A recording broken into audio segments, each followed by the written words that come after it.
Hobi boleh, tapi jangan melalaikan sholat. Coba survei Pak. Di antara yang anggota yang probit, coba survei berapa banyak yang sholat. Coba jujur aja lah. Ya. Aku ke Batangan dilaporkan ke Polda. Dia tersinggung orang-orang yang punya anjing tuh. Ya. Pas lo dewan penasihat pembinanya, anggota dewan sama parahnya juan anjingnya. Nyato awak sampaian dakwah tersinggung lo tuh bukan. Jadi bak ketor Minang kan banyak pepatah kok. Kalau buruak muko dan camin di pacahan. Bismillahirrahmanirrahim. Assalamualaikum warahmatullahi wabarakatuh. Alhamdulillah nahmaduhu wa nasta'inuhu wa nastaghfiruh. Wa na'udzu billahi min syururi anfusina wa min sayyiati a'malina may yahdihillahu fala mudhillalah wa may yudlilhu fala hadiyalah. Asyhadu an la ilaha illallah wahdahu la syarikalah wa asyhadu anna Muhammadan abduhu wa rasuluhu alladzi la nabiyya ba'dah. Allahumma shalli wa sallim ala nabiyyina Muhammad wa ala alihi wa sahbihi ajma'in. Qala Allah Ta'ala fil Qur'anil Karim, a'udzu billahi minasyaitonir rajim. Ya ayyuhalladzina amanu taqullaha haqqa tuqatih wa la tamutunna illa wa antum muslimun. Amma ba'du, masyaallah muslimin, Bapak Ibu sekalian, sidang jamaah yang dirahmati oleh Allah. Bersyukur kita kepada Allah Subhanahu wa taala karena sampai malam hari ini Allah masih melimpahkan berbagai nikmatnya kepada kita sekalian hingga kita bisa melaksanakan sholat berjamaah dan mengikuti majelis ilmu di tengah-tengah lingkungan kita, di tengah-tengah keluarga kita, sementara kita melihat saudara kita yang lain yang tertimpa musibah. Mereka saat ini dalam keadaan mencekam karena terus ada saja banjir bandang susulan yang membuat mereka trauma. Setiap turun hujan membuat saudara-saudara kita trauma di semua daerah yang terkena musibah, baik di Sumatera Barat, di Sumatera Utara maupun di Nangro, Aceh, Darussalam. Untuk itu maka kita buktikan rasa syukur kita kepada Allah Subhanahu wa taala karena Allah masih memberikan peluang bagi kita untuk merasakan kenyamanan, keamanan, ketentraman dalam beribadah. Semoga nikmat ini tidak dicabut oleh Allah Subhanahu wa taala. Semoga nikmat ini senantiasa menyertai kita sampai akhir hayat kita dan kepada seluruh anak keturunan kita. Salawat dan salam kita aturkan kepada junjungan kita Nabi besar Muhammad sallallahu alaihi wasallam yang dengan utusnya beliau menjadi rahmat bagi seluruh sekalian alam. Bapak sekalian, sebenarnya saya mengadakan safari dakwah ke Kota Pekanbaru ini sudah lebih 1,5 tahun yang lalu. Ketika istri pertama saya masih ada dan sekarang yang saya bawa istri yang kedua. Jadi alhamdulillah istri saya sudah 2 Pak, tapi bukan batambuah, baru mengganti baru. Alun baga alun talok untuk batambuah leh, mengganti barunya. Dari bini pertama alhamdulillah dapat anak 6, bini kedua langsung dapat anak 2. Ya. Jadi dari bini kedua kok alun diproses leh anak yang berikutnya. Sedang dalam perencanaan. Bapak sekalian, saya sendiri lahir dan besar di Kota Medan, di Jalan Utama Kota Masum, Kelurahan Kota Masum, 1 kilometer kurang lebih dari Masjid Raya Medan. Kemudian orang tua saya asli Pariaman, nagarinya Mangguang, kecamatannya Pariaman Utara, dari desa yang berseberangan, ibu desa Ampalu bersuku Tanjung, ayah desa Tanjung Sabar bersuku Mandailiang. Kemudian setelah gempa 2009, saya hijrah pindah dari Medan ke Pariaman atas permintaan mamak-mamak di kampung untuk berdakwah di kampung karena melihat kondisi kampung yang memprihatinkan. Mohon maaf kalau sebagian bapak ibu melihat ceramah saya, banyak sebagian orang tersinggung. Baak Ustaz menyabui keburukan kampung awak, jangan buru-buruan kampung awak. Ambo tak memburukkan kampung awak sebab kampung awak lah memanglah buruak. Memanglah buruak kampung awak Pak. Ya. Saya besar lahir di Medan. Kalau di kota Medan tuh ada diskotik, Pak Ibu sekalian. Ada diskotik, ada orang mabuk-mabuk, tapi itu dalam ruangan. Dalam ruangan. Dan kondisi di Medan itu, Islam dengan Kristen itu hampir sama banyak, 50-50, hampir sama banyak. Jadi kalau di Medan banyak diskotik, banyak orang mabuk, itu wajar. Karena imbang jumlah orang Islam dengan orang Kristen itu hampir bersamaan banyaknya. Tapi kalau di kampung saya, ini mohon maaf nih, jangan berang-berang orang Pariaman kan boleh, kok dek sayang ambo kok, ya. Kok kadang komentar berang-berang tapi tidak sadar jole, ya. Sajak saya tinggal di kampung baru saya tahu orang patang mukih di kampung ambo borken sampai malaki subuh. Ya ndak papanya orang Pariaman. Tuh, jangan berang sana ambo di Pariaman itu nyatonya, ya. Bahkan saya baru tahu orang patang mukih sampai tengah malam tuh mabuk-mabuk berserakan botol-botol minuman keras. Pertanyaannya, di mana keberadaan nenek mama alim ulama cedek pandai bunuh kanduang? Ya, kalau falsafah ndak tangguang, bantu memang lidah ndak betulang falsafah tu. Rancak sebenarnya rancak, prakteknya bah. Ya. Nah, kemudian mohon maaf Bapak Ibu sekalian, saya lahir besar di Medan. Ya, banyak orang Batak Karo, Batak Toba, Batak Dairi, Batak Simalungun, ya. Tidak pernah bocah lihat orang Batak Kristen tu bergonceng-gonceng juanjiang sauto, juanjiang sore-sore keluar, juanjiang pagi-pagi keluar, juanjiang. Kau sampai di Pekanbaru nampak juga orang membawa anjiang leh. Coba tanya Pak, yang membawa anjiang tu orang mana tu Pak? Orang Jawa atau orang Minang atau orang Batak? Orang Pariaman. Bato Pak, batembak mana lah suara Pariaman kok.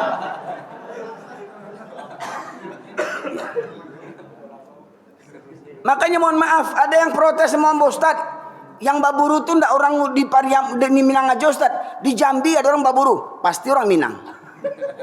Di Bengkulu ada orang pai baburu juanjiang, pasti orang Minang. Di Pekanbaru ada pasti orang Minang. Coba buat survei. Jadi mohon maaf, jangan berang lo orang Minang kambo. Faktanya begitu. Orang Kapi aja ndak buat bantu atu, orang Minang yang buat bantu atu. Nah, tu adek sia tu. Sauto juanjiang, bangun jeng-gonceng juanjiang, bapak luak juanjiang.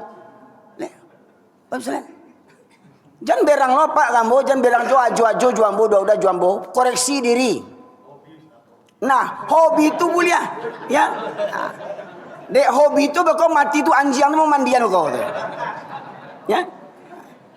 Nah, mati dek baburu anjiang tu menyumayangan kau. Hobi boleh.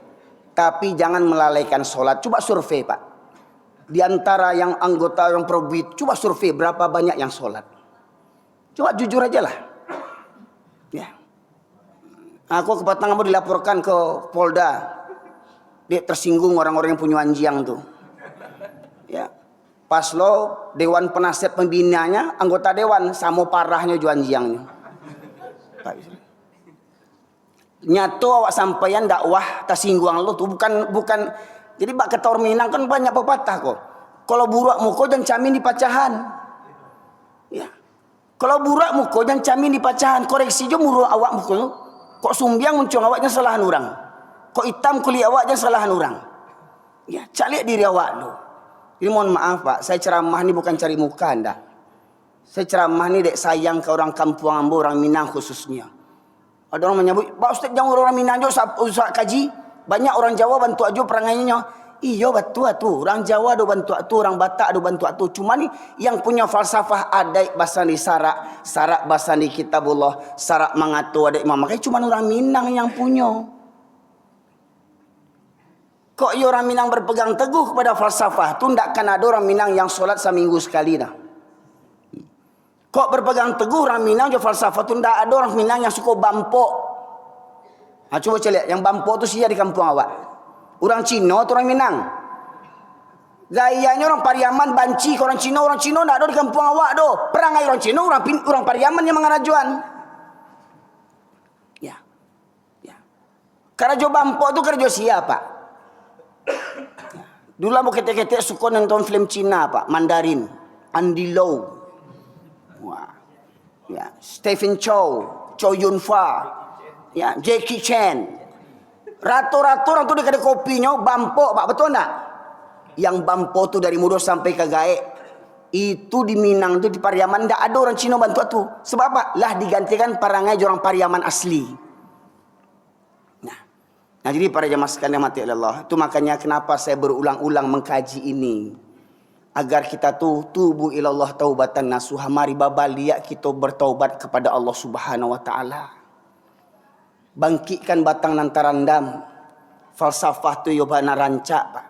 Ndak ada orang lain punya falsafah tu, tapi ingat jangan falsafah tu dimuncuang je. Harus dibuktikan dengan amal perbuatan. Kalau falsafah cuma dimuncuang je, atau namanya orang munafik namanya itu. Orang munafik itu dikarak-karak narako tampaknya. Nah, masyarakat muslimin rahmatullahi oleh Allah, safari dakwah saya biasanya pada akhir tahun ini. Tahun lalu saya laksanakan safari dakwah di Jakarta. Namun sejak saya menikah lagi, saya belum berangkat ke Jakarta karena biasanya 4 bulan sekali saya berangkat ke Jakarta untuk safari dakwah, Bapak sekalian. Berhubung di akhir tahun ini ada tradisi jahiliyah yang selalu terulang-ulang, selalu berulang. Ya, tradisi kekafiran. Yang tradisi kekafiran ini ternyata banyak orang Islam yang mengerjakannya.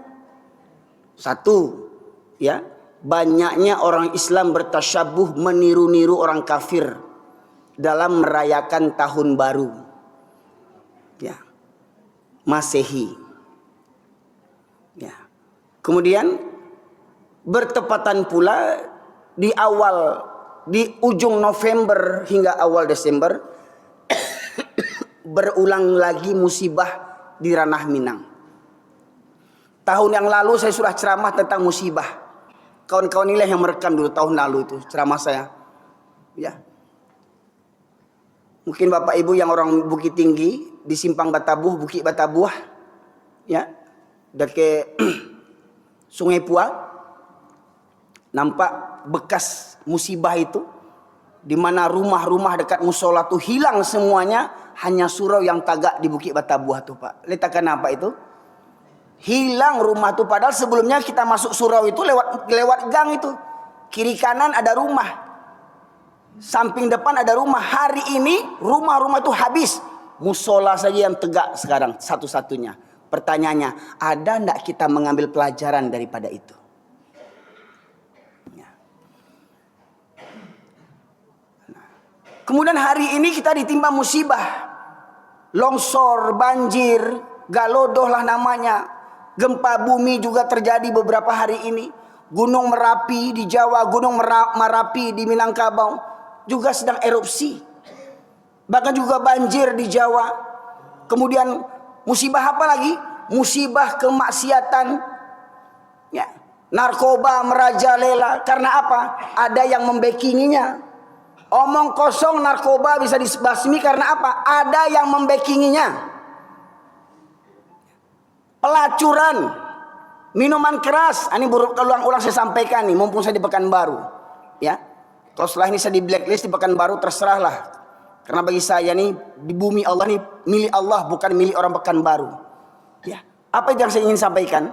Tolong nih, para jamaah masjid, bapak-bapak yang sudah rajin ke masjid, ingat, Allah akan minta pertanggungjawaban. Bapak hanya soleh untuk diri sendiri, untuk lingkungan sendiri, tapi di kota Pekanbaru, baru saya tahu sejak saya safari dakwah di Pekanbaru, ada penjualan minuman keras bebas di Jalan Juanda sana. Betul, Pak? Dekat rumah siapa tuh, Pak? Di samping rumah Bapak Wali Kota. Pertanyaannya, le punya mato Pak Wali itu? Ada mato juga. Mohon maaf kok, Pak Wali, ambo bukan ingin menyindir Pak Wali, ambo mengingat Pak Wali. Pak Wali disumpah dengan Al-Quran untuk menjaga amanah Allah Subhanahu wa Ta'ala. Dan tugas pemimpin memberantas kemaksiatan, amar ma'ruf, nahi mungkar. Dake rumah dinas menjual arak, berkali-kali ganti wali kota, tidak ada yang bisa memberantasnya. Bayangkan. Betul tak, Pak? Tidak percaya pokok sudah kau berangkat sama-sama situ le. Awak ancuan gerobak tu kok yo baga awak. Jangan bos orang lo mati pokok.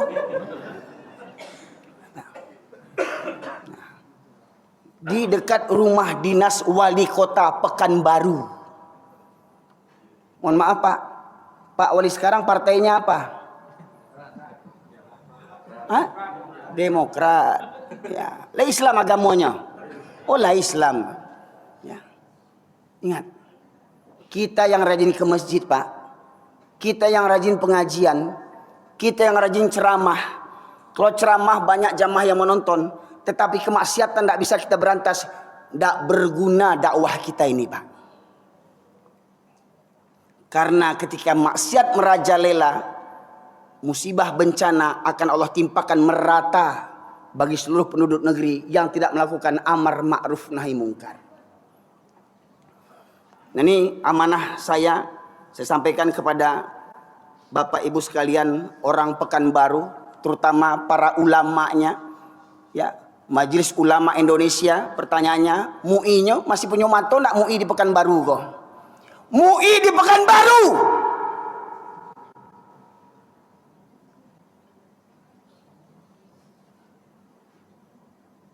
Kalau ilmu tidak diragukan, MUI di Pekanbaru. Mohon maaf para MUI ulama, mohon maaf para ulama.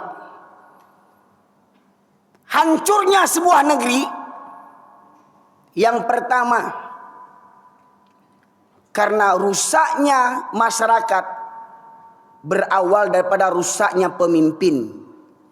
Rusaknya pemimpin karena rusaknya para ulama. Kalau orang kampung bilang tiga tungku sajarangan. Ya, tapi kok bukan tiga tungku sajarangan patah rominang, tiga tungku kerusakan. Rusak ulamanya, pasti rusak pemimpinnya. Rusak pemimpinnya, pasti rusak rakyatnya. Maka kloplah musibah itu akan ditimpakan Allah Subhanahu wa taala. Saya berharap setelah saya safari dakwah kali ini, Pak Wali Kota, pejabat-pejabat pemerintahan kota Pekanbaru, aparat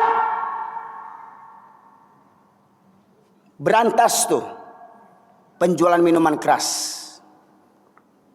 Ingat, setiap hari penjual minuman keras berniaga, Bapak Wali Kota menanggung dosanya. Pejabat-pejabat Pekanbaru, anggota Dewan Pekanbaru menanggung dosanya. Ada anggota Dewan yang datang sekarang Pak? Ada anggota Dewan yang datang? Sekian banyak ini? Calon. Oh, calon. Aduh. Kok yo ada calon sih kok datang, rajin kamu saji angke calon tuh. Nggak perlu punya modal miliar-miliaran jadi pejabat. Itu namanya rasuah, itu namanya korupsi. Kalau ada calon dewan keluar duit biaya, korupsi. Ya. Haram hukumnya Pak. Jadi pejabat menyogok, termasuk menyogok masyarakat dengan serangan fajar, sumbangan sosial melaki dipilih, haram hukumnya. Pak Ibu sekalian rahmati Allah. Ya. Kenapa saya cenderung dinilai kareh dalam berdakwah? Sebab kita ini memang tinggal ini Pak. Kalau pepatah bilang kita sudah berada di ujung tanduk Pak. Kita tinggal disembelih juga, tinggal disembelih jaling, tinggal dibawa ke rumah potong kita ini Pak. Ya. Karena dalam sebuah riwayat, saya sampaikan awal kajian ini dari satu hadis Rasulullah Sallallahu Alaihi Wasallam, ya, yang diriwayatkan dari Tauban radhiyallahu anhu, ya, bahwasanya Rasulullah Sallallahu Alaihi Wasallam bersabda, Yushiku antada alaikum kama tada al akalatu ila qas'atiha. Faqala qail wa min kilatu nahnu yawma idzin ya Rasulullah. Qala bal antum katsir walakinnakum gutha'un ka gutha'is sail. Wa la yanza'ana min suduri aduikum mahabbata minkum wa la yaqdhifanallahu fi qulubikumul wahan. Faqala qail wa mal wahan ya Rasulullah? Hubbud dunya wa karahiyatul maut. Dalam pencarian saya di Google, hadis yang dihimpun oleh Yayasan Tazkiyah memberikan hadis ini dengan judul Persekutuan Bangsa-Bangsa dalam Memerangi Islam. persatuan bangsa-bangsa dalam memerangi Islam. Persatuan bangsa-bangsa, Pak, singkatannya apa? PBB, memerangi Islam. Sadar tak kita, Pak Ibu? PBB memerangi Islam. Mirisnya, ada persatuan negara-negara Islam. Namanya apa, Pak? OKI ya? Organisasi Konferensi Islam. Ya? Ya. Banyak bergabung negara-negara Islam. Tapi untuk menyelamatkan satu negara Palestina saja, negara-negara Islam tak punya keberanian. Padahal di masa Rasulullah, bahkan juga di masa Khalifah Mu'tasim Billah, seorang wanita yang dilecehkan pakaiannya. Seorang wanita di pasar, diikat kerudungnya hingga tersingkap auratnya, rambutnya, memekik perempuan ini. Ya Mu'tasim Billah, wahai Khalifah Mu'tasim Billah, di mana engkau berada? Aku dihinakan. Sampailah berita itu kepada Mu'tasim Billah, kalau tidak salah di Irak ketika itu. Ya. Lantas Khalifah Mu'tasim Billah mengutus ribuan tentaranya untuk menyerang ya daerah yang melecehkan wanita Islam, hingga akhirnya apa?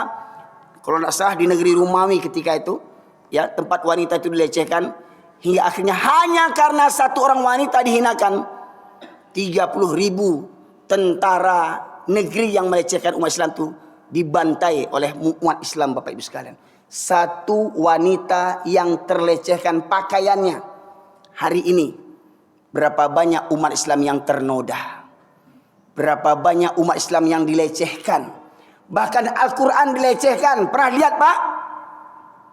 Bahkan dosa jauh-jauh, Pak, di tanah datar, kalau tidak salah setahun yang lalu, ya, seorang pemuda yang KTP-nya Islam membawa Al-Quran ke kamar mandi, ditaruh di lantai Qurannya, dia kencingi Quran itu, Pak Ibu sekalian. Quran dia kencingi. Ya. Pernah Bapak Ibu lihat banyak orang melecehkan Quran? Diambil Quran, dikuyak Quran, dibawa ke WC untuk ceboknya. Pernah dengar Nabi dihinakan? Pak Ibu sekalian. Tetapi tidak ada pembelaan terhadap umat Islam, Pak Ibu sekalian. Agama kita dilecehkan. Umat Islam yang banyak ini tak berani membela kehormatan umat Islam. Itulah yang kata Rasulullah tadi. Yang artinya akan datang suatu zaman nanti di mana kalian umat Islam akan diperebutkan seperti mana orang-orang lapar memperebutkan makanan. Umpama ini makanan, Pak Ibu sekalian. Nih, umpama makanan ini diletakkan di depan orang banyak yang lapar, maka mereka akan berebutan, satu ngambil sana, satu ambil sini, satu ambil situ, ya, akhirnya makannya hancur berserakan makanan ini, Pak Ibu sekalian. Beginilah nanti nasib umat Islam, Pak Ibu sekalian. Umat Islam jumlahnya banyak, tetapi pecah belah. Sama-sama yang jenggotan saja bisa nggak salaman sama-sama jenggotan? Bayangkan, yang satu punya jenggot, yang satu juga punya jenggot. Yang satu pakai jubah, yang satu juga pakai jubah. Yang satu celananya cingkrang gantung, yang satu juga gantung. Yang satu pakai sorban, yang satu pakai peci biasa. Ketika yang satu mengucap salam, Assalamualaikum, yang satu ngilat. Oh, ini bukan kawan awak nih. Waalaikumsalam. Jawab, Waalaikumsalam. Tapi kalau jumpa sama kawannya, ya akhi, Masya Allah. Masya Allah. Begitu kondisi umat Islam hari ini, Pak. Sama-sama jenggotan, sama-sama berkedok sunnah, tapi menganggap saudaranya sesama Islam seperti musuh bebuyutan. Pak Ibu sekalian. Ups. Masuk uang. Transfer masuk.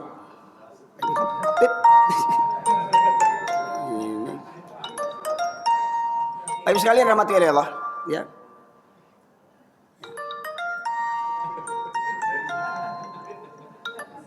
Rewel pula di rupanya. Pak Ibu.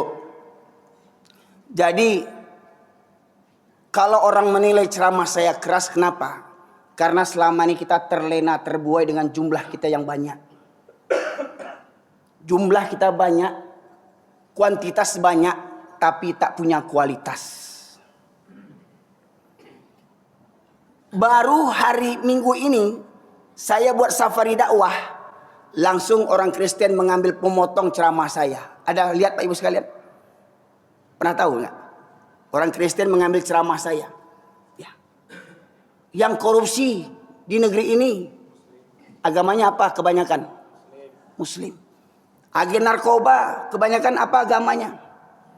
Bahkan mohon maaf Pak, silahkan di search di Google. Pernah dengar anjing jantan kawin sama jantan? Pernah dengar babi betina kawin sama betina? Pernah dengar baruak kawin juanjiang?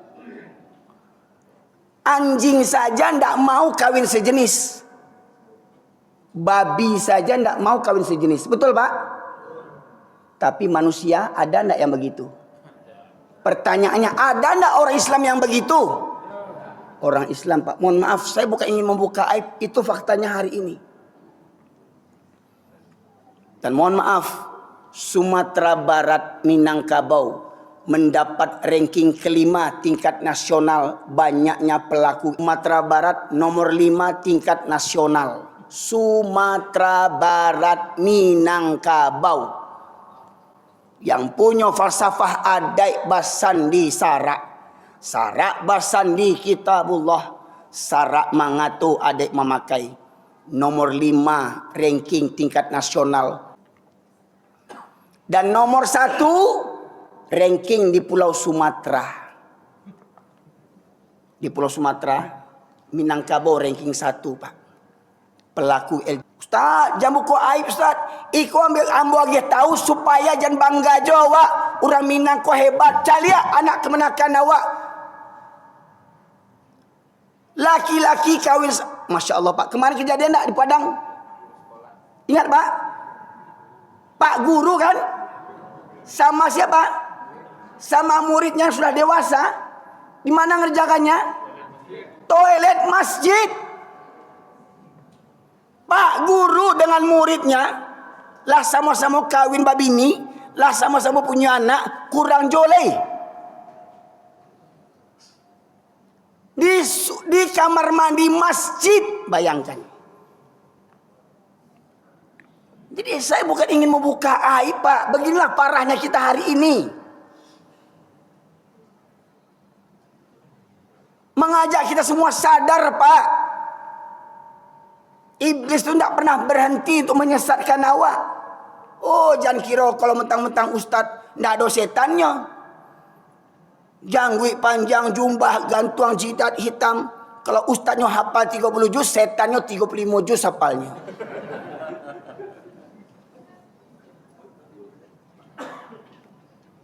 Ya. Jadi ambo bukan ingin memburukkan ulama pula Pak. Maknanya Pak, jangan terlena, jangan terpedaya dengan penampilan casing Pak. Termasuk kepada ambo pribadi. Jangan terpedaya dengan penampilan casing. Lihat bagaimana kehidupan kita sehari-hari. Nah, baru gemuruh angin lah cameh awak Pak. Baru bergemuruh angin itulah cameh awak. Coba lihat orang tuh longsor gunung longsor baa perasaan orang tuh Pak. Ya. Ini Allah akan menguji kita Pak. Allah akan menguji kita. Benar tidak solat yang kita kerjakan selama ini? Solat yang benar itu bukan yang nampaknya khusyuk. Allah.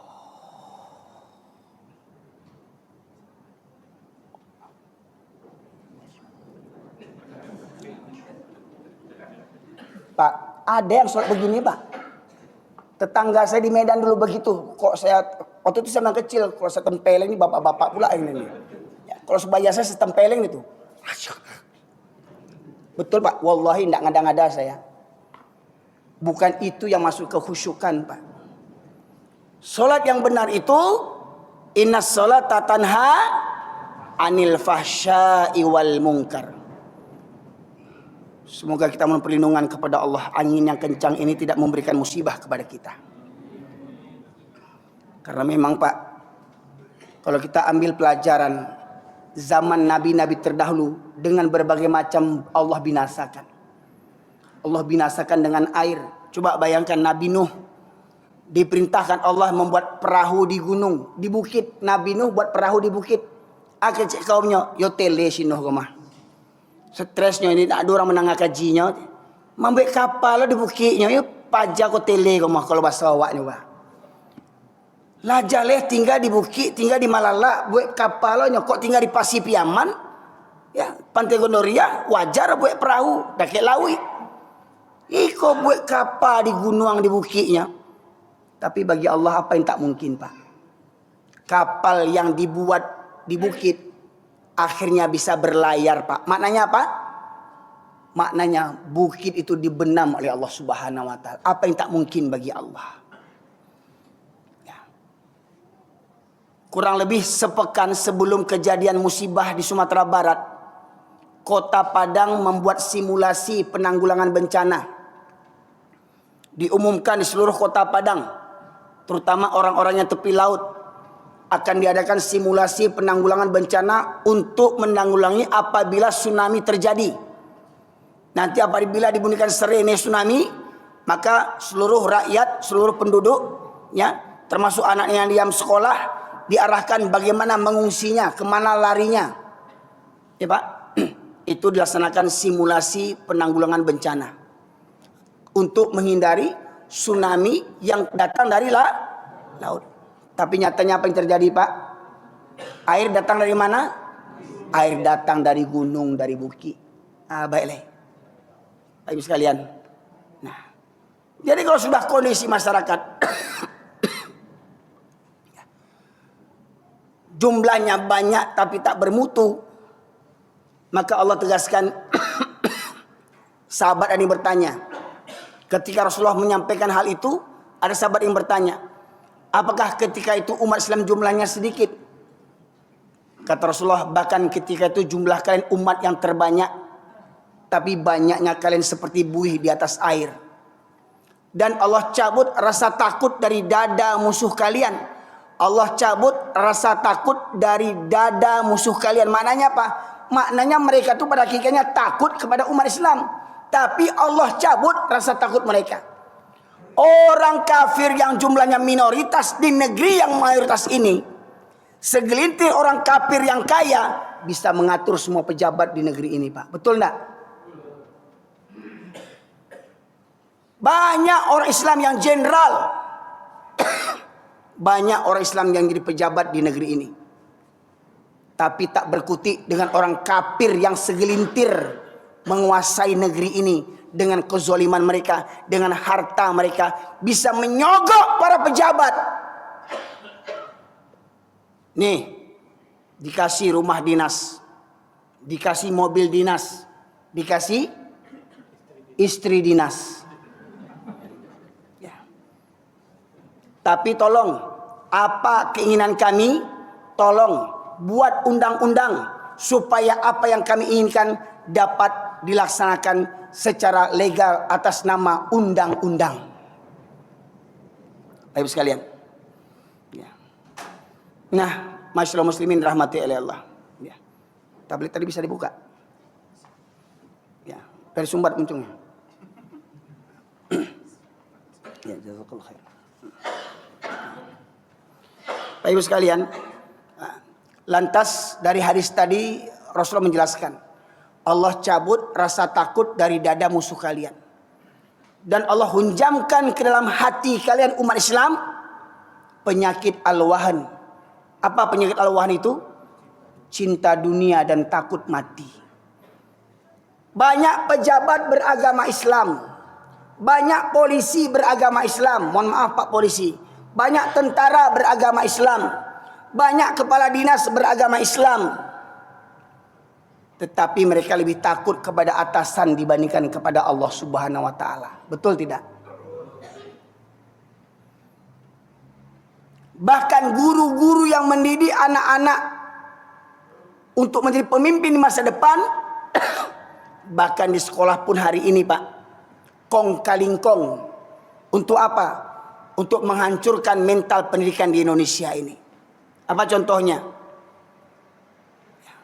Demi dapat akreditasi sebuah sekolah, maka Dinas Pendidikan memberikan arahan agar di sekolah itu jangan anak-anak dikasih nilai 6, 7 ke bawah. Semua anak harus nilainya 8 sampai ke atas. Padahal anak itu bodoh. Matematika tidak bisa tambah-tambah, tidak bisa kali-kali, tidak bisa bagi-bagi, tidak bisa. Membaca pun tak bisa. Nilainya sama dengan anak yang pintar. Betul tak hari ini? Tak ada anak yang tinggal kelas. Terus apa gunanya belajar? Apa gunanya belajar? Ya. Dibuat dana bos. Tetapi apa? Ya, penggunaannya kong kaling kong. Ya. Dibuat datanya data palsu. Makanya akhirnya banyak guru-guru, banyak kepala sekolah jadi mangsa para wartawan yang rakus. Banyak wartawan memanfaatkan untuk mengancam para kepala sekolah yang menyelewengkan dana-dana sosial, dana-dana bos. Hingga akhirnya apa? Agar tidak terungkap, wartawan disumbek munculnya jo pitih. Wartawan sama kurang ajarnya Pak Ibu sekalian. Mengambil kesempatan. Itu sudah rahasia umum. Kenapa? Tuh Pak, istri saya ini yang kedua nih mantan kepala sekolah Pak. Ya. Banyak wartawan mendatangi sekolah untuk apa? Untuk mengancam kepala-kepala sekolah yang menyelewengkan dana-dana bos. Ya. Akhirnya apa? Kalau sudah orang Islam tak takut lagi dengan dosa, maka akhirnya orang kafir pun tak ada takut dengan kita Pak. Walau kau polisi pangkat jenderal, orang kafir tidak takut. Walau kau tentara pangkat jenderal, orang kafir tidak takut. Walau kau jadi presiden, walau kau jadi menteri, orang kafir tidak takut. Kenapa? Karena para pejabat menderita penyakit al-wahan, cinta dunia dan takut mati, menghalalkan segala cara demi pangkat dan jabatan. Kalau saya tidak kerjakan perintah atasan, nanti saya kena mutasi. Kalau saya tak kerjakan, nanti saya kena pecat. Kalau saya kena pecat, nanti anak bini makan apa? Betul tak Pak Ibu? Banyak orang-orang pejabat-pejabat hari ini tak bertuhankan kepada Allah lagi, tapi mereka bertuhankan kepada pemimpin atasan mereka. Begitu pula hari ini. Kalau hari ini kita berbicara tentang Isra dan Mi'raj, ternyata hari ini banyak orang Islam yang masih sholatnya seminggu sekali.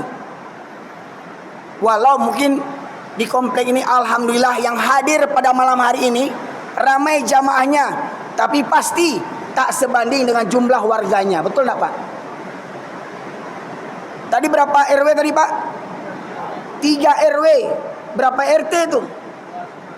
11 RT. Saya yakin kalau hadir semua tak muat masjid ini Pak. Betul tak? Ternyata masih ada orang yang rumahnya bertetangga dengan masjid, bersebelahan dengan masjid, hadap-hadapan dengan masjid, tak sanggup berangkat ke masjid. Ke kantor sanggup, macet jalan di Panam sanggup berangkat ke kantor, ke masjid tak sanggup. Jam kerja hujan tetap berangkat, tidak ada mobil, pakai mantel naik Honda. Ada mobil terabas jalan banjir. Ke kantor, ke pasar mencari pitih, keluar lagunya, gunung kan ku daki, lautan ku seberangi, surau aku lewati. Talok pai ke pasar, talok pai ke kantua, tapi tidak talok pai ke musajid. Islam 7 keturunan. Maka tidak heran apa kata Allah, fawailul lil musallin, neraka wil bagi orang-orang yang solat. Lah solat neraka wil untuknya. alladzina hum an salatihim sahun, yang mereka lalai daripada solatnya. Kadang solat, kadang tidak. Ini survei lagi Pak Ibu sekalian, survei nih. Berapa banyak pengantin yang meninggalkan solat waktu pesta pernikahan? Betul nggak Pak? Mana banyak yang solat dibandingkan yang tidak, para pengantin itu? Mana yang banyak solat dibandingkan yang tidak, para pengantin tuh?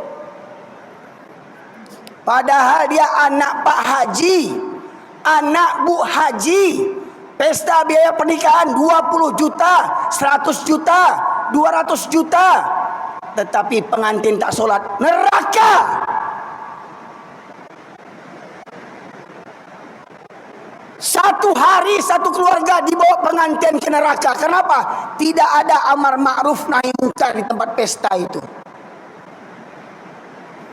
Ayah ibunya haji hajah, tiap tahun pergi haji, tiap bulan pergi umrah, kaulaan ya. Tapi anak baralik nak solat, nak diingean, mati mangame anak daro di pelaminan, ndak ada yang mengingean, sibuk bafoto sadanya. Kemaksiatan yang merajalela, yang dianggap biasa, maka tunggulah azab dari Allah Subhanahu wa taala. Surat Al-A'raf ayat 96 Allah berfirman, A'udzubillahi minasyaitonir rajim. Walau anna ahlal qura amanu wattaqau lafatahna 'alaihim barakatin minas sama'i wal ard walakin kadzdzabu fa'akhadnahum bima kanu yaksibun. Kalau sekiranya penduduk negeri-negeri ini beriman dan bertakwa kepada Allah, maka akan kami bukakan pintu berkah dari langit dan bumi, kata Allah. Tetapi penduduk negeri ini menustakan ayat-ayatku, maka kusiksa mereka, kuhancurkan negeri mereka karena ulah perbuatan mereka sendiri. Jadi musibah banjir Pak, longsor itu bukan karena angin monsun, bukan karena musim hujan, bukan karena kayu gelondongan, tapi karena dosa dan maksiat kita semuanya, warga bangsa Indonesia. Yang tak berani beramar ma'ruf nahi mungkar. Banyak ulama tak berani mengingatkan penguasa yang zalim. Penguasanya zalim. Banyak ulama tak berani mengingatkan penguasa yang zalim, bahkan menjilat kepada penguasa yang zalim.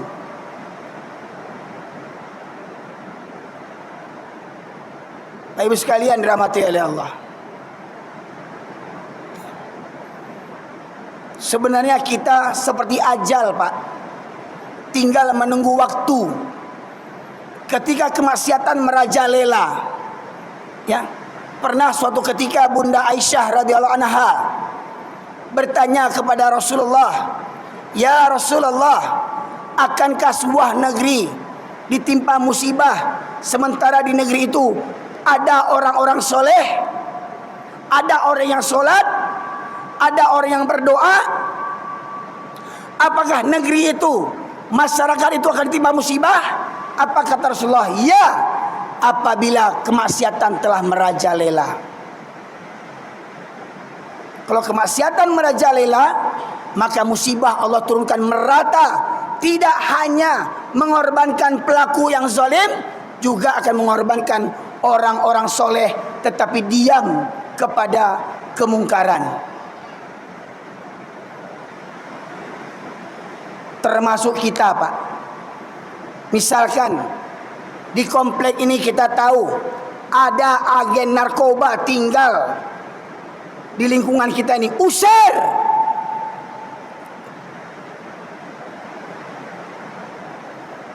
Mohon maaf Pak, dulu di Minang saya dengar orang nikah sasuku diusir dari kampung. Ya Pak.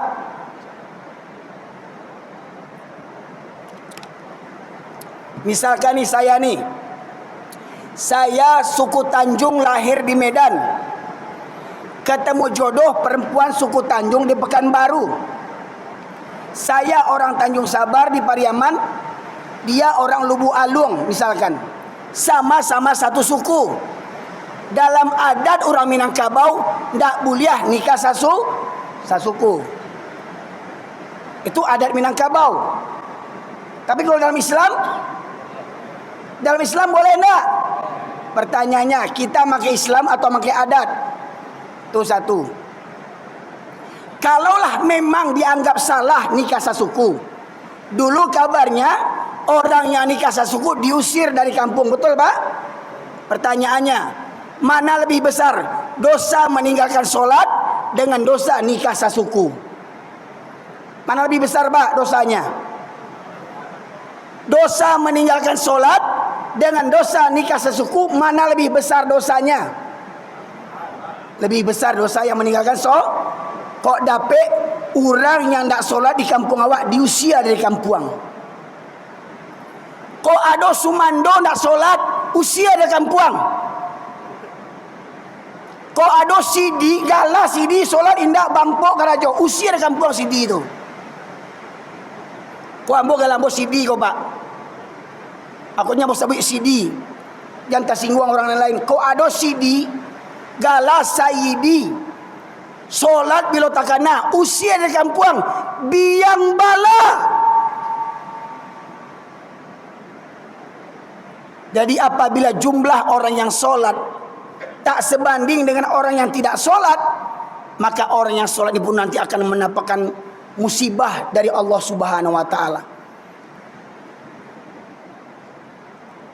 Masyaallah muslimin dirahmati oleh Allah. Maka di penghujung tahun ini sebenarnya itulah kita pun sudah menjadi korban konspirasi Pak. Kita lebih hafal tahun Masehi dibandingkan tahun Hijriah. Coba jujur, tahu enggak kita lahir tahun berapa Hijriah Pak? Ada yang tahu? Ada yang tahu Pak? Coba bayangkan, kita ngaku Islam, betul enggak? Coba siapa di antara bapak yang tahu kita lahir bulan tanggal berapa, bulan berapa Hijriah, tahun berapa Hijriah? Tidak tahu Pak. Saya pun tidak tahu. Tapi Pak, hari ini ada kemudahan. Bisa kita cek Pak, ada kemudahan. Apabila kita cocokkan tanggal kelahiran kita, bulan kelahiran kita, tahun Masehi kita lahir, bisa dicek tahun berapa Hijriah kita lahirnya. Ada enggak Pak? Silakan dicek. Dan kalau ketemu, simpan itu. Tanggal berapa Hijriah, bulan berapa Hijriah, tahun berapa Hijriah, tanggal lahir kita. Namun akhirnya gini, bagaimana? Kita berpatok kepada tanggalnya orang kafir. Jadi Bapak Ibu sekalian dirahmati oleh Allah, kehinaan kita ini karena apa? Karena kita mengabaikan ajaran Islam. Karena kita lebih cinta dunia dan takut mati. Apa katanya? Kita tidak perlu takut kepada umat Islam selagi masjidnya umat Islam di waktu subuh tidak seramai seperti waktu sholat Jumat. Jadi ukuran kekuatan umat Islam dalam sebuah negeri, dalam sebuah lingkungan, ukuran umat Islam imannya kuat atau tidak, lihat dari jamaah sholat subuh. Maka Buya Hamka pun memberitahukan, kalau ingin melihat orang Islam, lihat waktu sholat hari raya. Banyak orang sholat hari raya ke lapangan ke Musaji. Yang pampok sholat, agen narkoba sholat, koruptor sholat, yang makan uang haji sholat, yang pai ke gereja Natalan, ya, yang pai Natalan ke Vatikan sholat, bahkan yo jadi imam. Tahu enggak orangnya Pak? Imam masjid besar di Indonesia pergi ke Vatikan memperingati Natalan dan jadi pejabat di negeri Konoha. Bayangan Pak.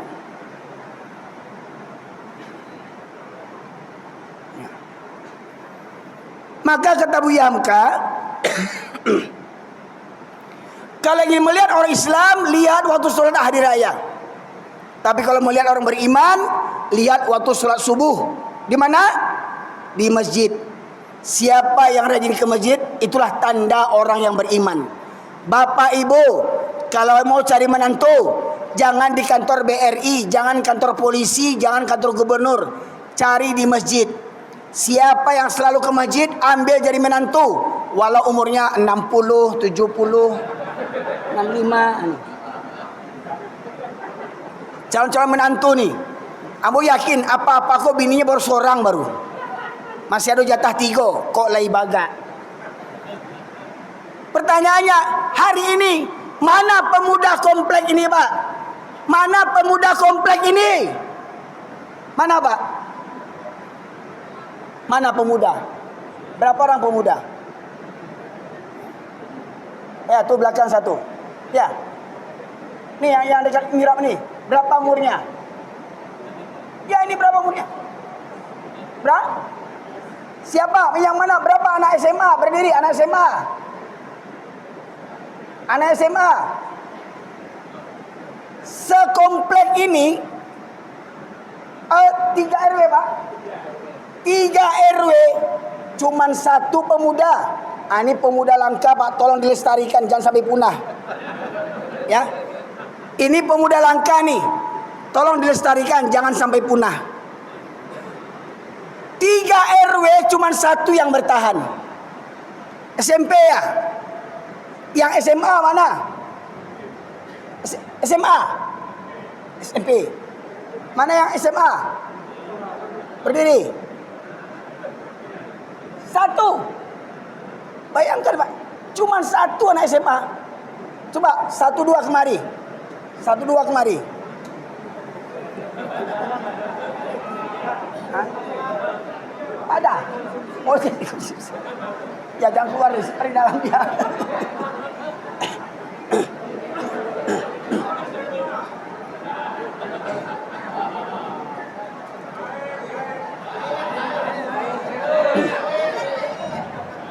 Bisa tolong belikan aqua? Ya, nih. Silakan. Ya, untuk DP aja, untuk DP. Syukur 2 orang, kalau 10 habis duit saya. Dan syukur alhamdulillahnya 10.000 yang paling besar uang saya. Kalau ada 100, dari 100 yang keluar tuh.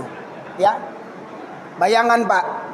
Pak, ini PR kita bersama, Pak. PR kita bersama, Pak. Saya berikan bocoran. Ramaikan masjid di waktu subuh seperti jamaah sholat Jumat.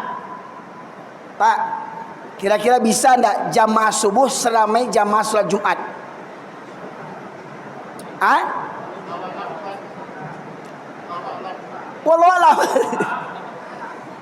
Bapak Ibu, dengar enggak berita duka hari Senin yang lalu? Ada enggak? Tahu enggak berita duka di Yogyakarta, Pak? Berita duka apa itu? Meninggalnya Ketua Dewan Kemakmuran Masjid Jogokarian, Ustadz Jazir, yang punya konsep saldo masjid harus 0. Saldo masjid harus 0. Jangan bangga saldo 20 juta, 50 juta, 100 juta. Jangan bangga. Masjid Jogokarian saldonya 0. Kenapa begitu? Kalau ada jamaah yang terlilit hutang, tak bisa dia lunasi, tak sanggup, tak mampu dia lunasi, memang untuk kebutuhan hidupnya dia berhutang, tak terbayar, masjid yang melunasinya. Kalau ada jamaah, tak ada biaya berobat ke Awal Bros, tak ada biaya berobat ke rumah sakit Kota Pekanbaru, masjid yang membayarnya. Kalau ada jamaah, tak ada biaya sekolah anak dari SD sampai sarjana, masjid yang menyekolahkan. Kira-kira masjid kita bisa tak begitu, Pak? Pak, masjid kita bisa tak begitu? Tak bisa. Tak bisa. Bisa. Ya. Baik sekalian. Dari Masjid Jogokarian terlahirlah Masjid Kapal Munzalan di Kalimantan. Ya, sebelum istri saya meninggal, saya diundang ke Masjid Kapal Munzalan di Kalimantan. Setiap bulan, Pak, Masjid Kapal Munzalan yang besarnya mungkin masjidnya dari dinding ini sampai ke tiang. Tetangganya orang Cina kafir banyak, Pak. Cina kafir tetangganya banyak. Tetapi masjid ini bisa menggalang infak setiap bulannya 5 sampai 9 miliar tiap bulan. Infaknya tiap bulan 5 sampai 9 miliar. Itu uang. Infak beras digerakkan oleh masjid bisa sampai 800 ton tiap bulannya. 300 sampai 800 ton penebaran beras infak setiap bulan. Dan masjid ini punya mobil wakaf 35 kurang lebih. 3 diantaranya mobil Alphard. Untuk apa? Menjemput jamaah sholat. Jamaahnya, Pak, yang rumahnya jauh dijemput dengan mobil Alphard. Bukan menjemput bupati, Pak. Tidak percaya, Pak? Klik di YouTube Masjid Kapal Munzalan. Klik di YouTube. Saya sepekan diundang ke situ, Pak. Ya. Dan alhamdulillah masjid mereka hari ini ramai. Masjid Jogokarian hampir setiap pekan sekali jamaah subuhnya mencapai 1000 orang lebih. Sampai keluar-luar, Pak, jamaah sholat subuh, Pak. Pak, masjid kita ada mobil enggak? Ada mobil, Pak, masjid kita, Pak? Belum ada. Setidaknya ambulan. Ada enggak ambulan? Kalau ada pun ambulan, jemput jamaah ke rumahnya. Ya. Yang merasa berat berangkat ke masjid, jemput, Pak. Karena ada, Pak, dalam hatinya ada penyakit. Fi qulubihim maradun. Orang yang malas ke masjid, hatinya ada penyakit. Maka jemput dengan ambulan, Pak. Bawa ke masjid biar cegah hatinya tuh. Ya. Karena kata Rasulullah, 2 solat yang berat bagi orang munafik adalah solat Isya dan solat subuh berjamaah. Itu berat bagi orang munafik. Dan mirisnya generasi muda kita hari ini banyak bermental munafik. Buktinya, Pak, habis generasi muda kita, Pak. Nyaris habis generasi muda kita. Dan ingat, kita di akhirat akan dimintai pertanggungjawaban. Ya. Jadi saya bocorkan 8 strategi. Yang pertama, para dai, para ulama, para ustadz hendaknya memotivasi dengan bersungguh-sungguh dan menjadi tauladan bagi umat untuk menjadi jamaah masjid yang terdepan datang ke masjid. Jadi kalau dapat ustadz-ustadz jangan ceramah aja nak santiang. Kamu saji nak nampak batang hidungnya. Ustadz Cilako nama itu. Ya? Ustadz jadi contoh tauladan. Yang kedua, tanamkan setiap pribadi muslim, terutama setiap pribadi muslim laki-laki, tentang keutamaan sholat berjamaah. Di masa Rasulullah, Abdullah bin Umi Maktum menghadap Rasulullah dengan menyatakan, "Ya Rasulullah, engkau tahu aku ini orang tua yang buta. Tua, buta. Tinggal sebatang kara, rumah jauh dari masjid, jalan berliku-liku, banyak binatang berbisa, 6 kendalanya." Bertanya kepada Rasulullah, "Ya Rasulullah, bolehkah aku sholat di rumahku?" Pak, orang tua buta di zaman Nabi minta keringanan sholat di rumah. Apa kata Nabi? Apakah engkau mendengar seruan azan? Dengar, ya Rasulullah. Apa kata Nabi, Pak? Tidak ada keringanan bagimu untuk sholat di rumahmu. Orang tua buta oleh Nabi tak diberikan keringanan sholat di rumah. Hari ini berapa banyak orang yang lebih buta yang tak berangkat ke masjid di waktu subuh, Pak. Mata sehat, badan sehat, tapi tidak sanggup berangkat ke masjid. Karena apa? Khatamallahu ala qulubihim wa ala sam'ihim wa ala absarihim ghisyawatu wa lahum adzabun azim. Bapak Ibu sekalian, yang kedua, yang ketiga, tanamkan kepada keluarga kita. Kalau bapak-bapak, para suami, para ayah sudah rajin ke masjid, jangan lupakan anak menantu. Anak menantu laki-laki bawa ke masjid, kamanakan bawa ke masjid, pekerja, pembantu, supir, tukang kebun bawa ke masjid. Kata Rasulullah, kullukum ra'in wa kullukum mas'ulin an ra'iyatih. Setiap kamu adalah pemimpin dan setiap pemimpin akan dimintai pertanggungjawabannya.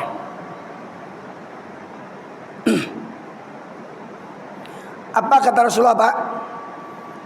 Aku ingin segera dikumandangkan qomat dan kutunjuk salah seorang menjadi imam, dan aku berkeliling kampung sembari membawa kayu bakar. Apabila aku dapati ada seorang laki-laki yang masih berada di rumah sementara qomat sudah dikumandangkan, apa kata Rasulullah? Apa kata Rasulullah, Pak? Pernah dengar hadisnya? Apa kata Rasulullah? Aku bakar rumahnya.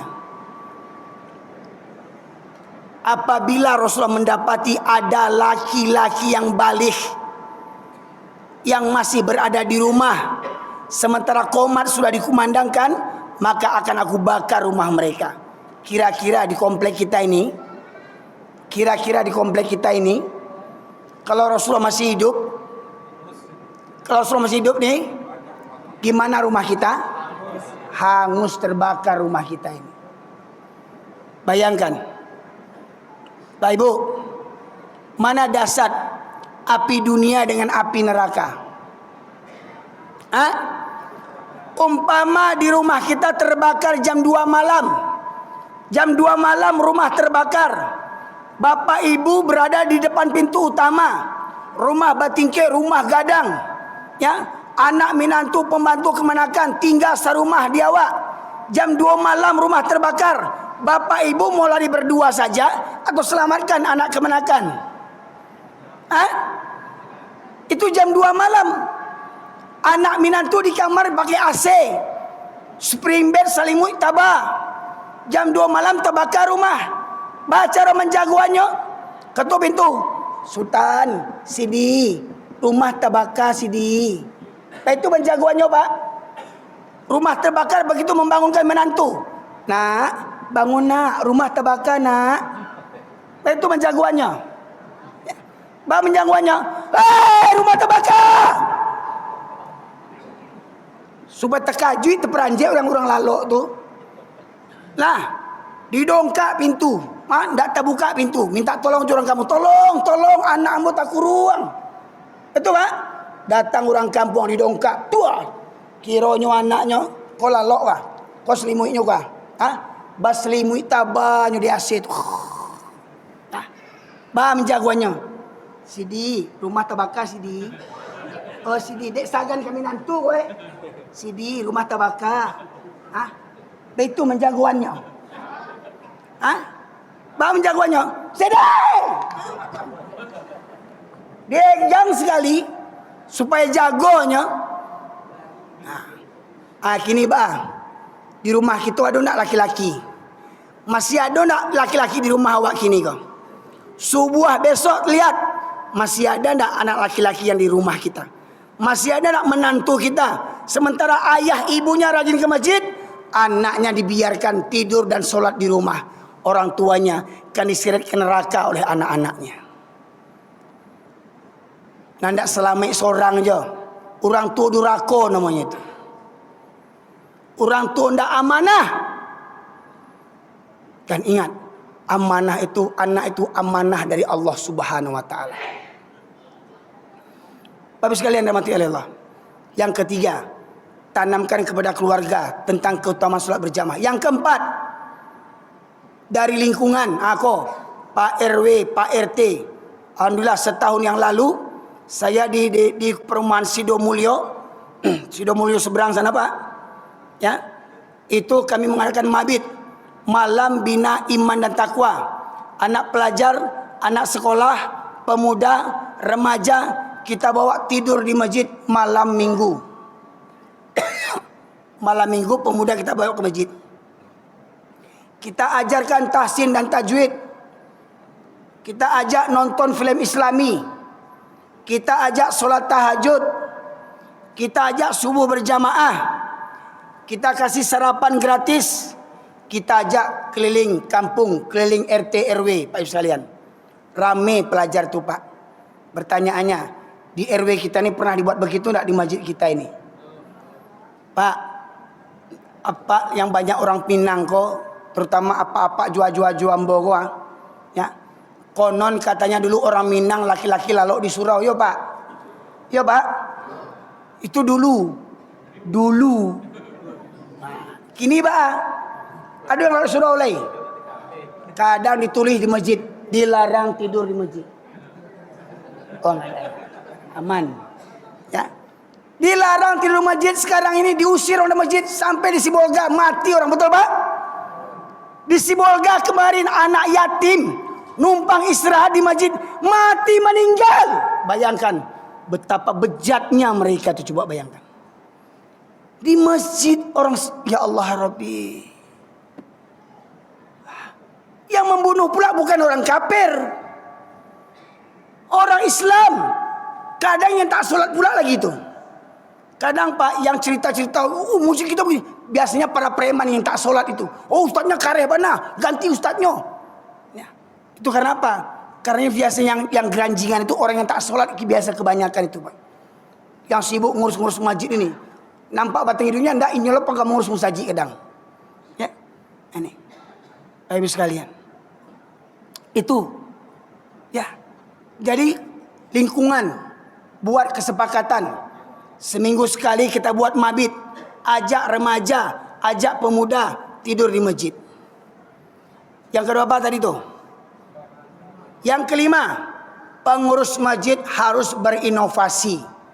Ingat Pak, Ustadz almarhum Jazir, setelah dia diangkat pertama kali menjadi ketua Dewan Kemakmuran Masjid, semua kunci masjid dia campakkan. Masjid tak boleh dikunci. Buka 24 jam. Karena masjid milik Allah, bukan milik pengurus. Masjid milik umat, bukan milik pewakaf. Siapa saja boleh masuk ke rumah Allah ini Pak Ibu sekalian. Kenapa? Waktu membangun kita minta sumbangan umat, tetapi setelah masjid selesai kita usir orang dari masjid. Pak Ibu, dulu laki-laki Minangkabau lalu di surau, tapi itu dulu, nostalgia dulu. Kini tidak ada yang lalu surau. Kenapa? Karena musaji semakin rancak, semakin kayo. Biasa orang semakin kayo, semakin penceke. Kenapa? Biasa orang kalau rumah rancak, batu istana semakin kiki, semakin panceke, pancameh, takwi kumuah, takwi ilang. Dia apa? Dek bakhil. Itu masjid sana Pak, tidak masjid sini. Saya cerita masjid sana. Ya. Masjid sini kata Pak Ketua tadi elok-elok. Ya. Dana Ramadan lah selesai, sebelum Ramadan lah selesai itu. Ya. Itu Pak. Masjid yang di sana. Ya. Konsep Masjid Jogokarian, konsepnya 3M. Apa tuh Pak?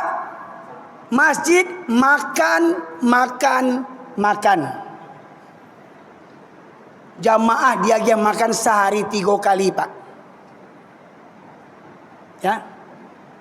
Cari di YouTube Pak, Masjid Sejuta Pemuda di Sukabumi, Masjid Pemuda di Surabaya, Masjid Ismu Yahya di Pontianak, Masjid Kapal Munzalan di Pontianak, Masjid Al-Falah Sragen.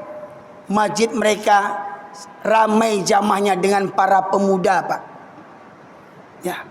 Tapi masjid kita ramai dengan para pensiun, askar tak berguna di kantor baru mengadu kamu saji.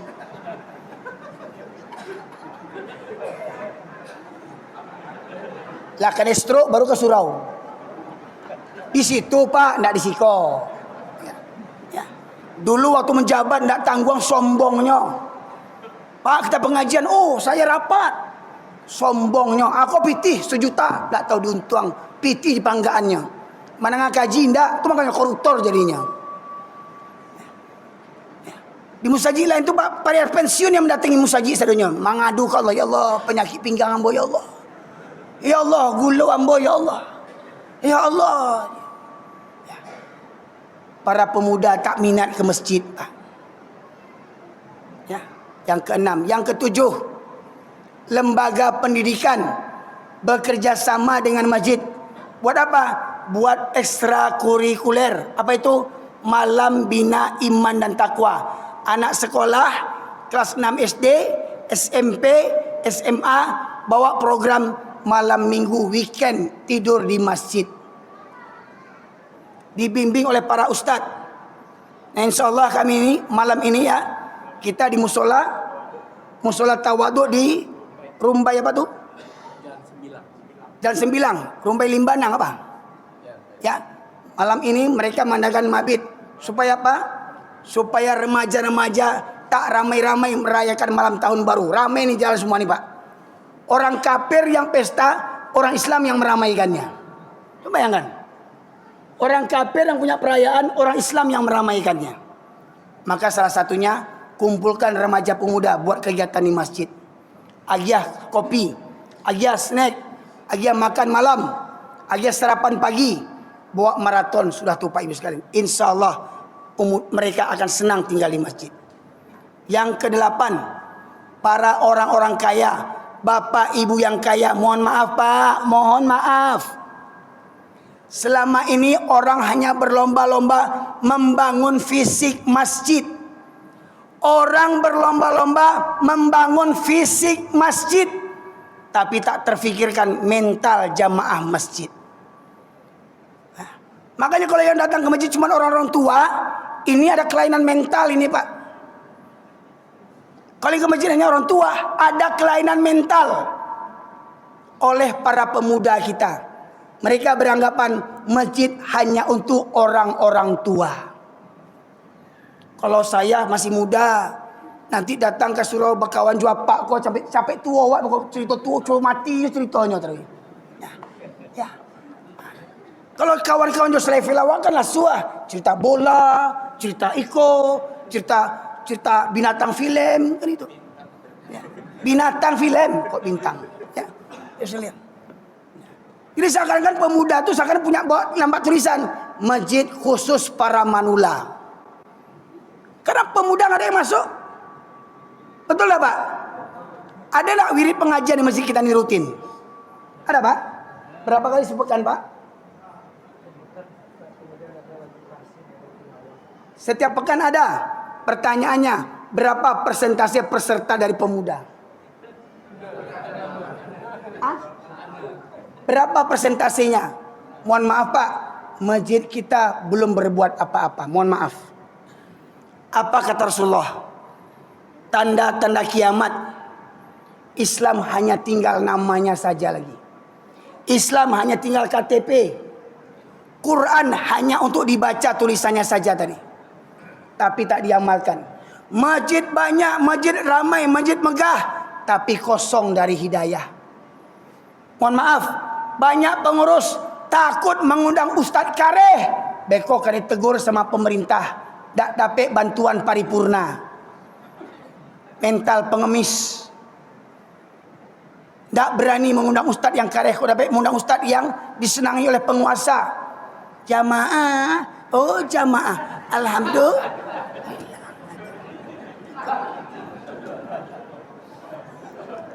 Oh Ustadz tu Kareh mana? Menyinggung orang aja.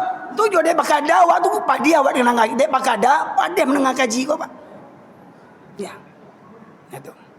Jadi orang-orang kaya Pak, bapak-bapak yang orang kaya, mari bersama pengurus kita bangun mental jamaah. Gimana caranya? Layani umat, layani jamaah. Ya. Buat supaya menarik masjid kita, buat ala kafe. buat lampu-lampu yang di atas itu. Kalau bisa sediakan kafe gratis, wifi gratis. Saya yakin ramai masjid itu. Betul tak Pak? Tak percaya coba beko. Pasti ramai masjid itu. Tapi ingat, kafe itu ada yang mendampingi oleh para ustadz pembinanya. Tak dilapih bantu tu jo Pak. Jadi ada ustadz yang sama-sama ikut ngopi, sama-sama ikut mautanya, sama-sama ikut galak, sama-sama ikut lalok sama pemuda. Insya Allah masjid kan ramai. Jadi mohon maaf Pak, jangan kita hanya memikirkan beton dan besi masjid, tapi kita lupa memahami, membangkitkan, menghidupkan mental jamaah masjid. Jadi orang kaya, mari sisihkan harta setiap pekan sekali, setidaknya kalau ada wirid sediakan makanan gratis. Setidaknya setiap wirid, kalau belum bisa setiap hari, setiap wirid sediakan makanan gratis. Saya yakin yang malas ke masjid akan rajin ke masjid. Pertama itu. Atau pengurus, ya, Bapak ketua pengurus punya inovatif apa tuh? Barang siapa yang sholat berjamaah di Masjid As-Salam akan mendapatkan BLT Rp500.000. Nah, saya yakin Pak, rame itu Pak. Ya, BLT, ya, yang ke masjid dapat BLT. Padahal Pak, kata Rasulullah, 2 rakaat sholat sunnah fajar di waktu subuh lebih baik daripada dunia dan isinya. Betul Pak? Sholat sunnah fajar antara azan dan qomat subuh, bagi yang mengerjakannya kata Rasulullah itu lebih baik daripada dunia dan isinya. Pertanyaannya, berapa orang yang berebut-rebut mengerjakannya Pak?